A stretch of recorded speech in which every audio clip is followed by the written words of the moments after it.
బుద్ధుని యొక్క అవశేషాలు ఇంకా భద్రపరిచారంటే నమ్ముతారా? ఆ వివరాలు తెలుసుకునే ముందు మనం అశోక చక్రవర్తి గురించి తెలుసుకోవాలి.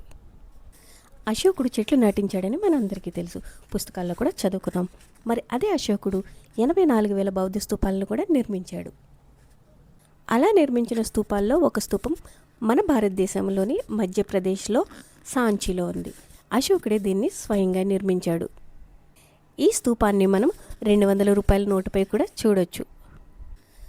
అశోకుడు బౌద్ధుని అడుగుజాడలు ఎందుకు వెంబడించాడు, ఎందుకు ఎన్ని స్తూపాలు నిర్మించాడు అంటే ఒక యుద్ధం ఆయనను పూర్తిగా మార్చివేసింది. అదే కళింగ యుద్ధం.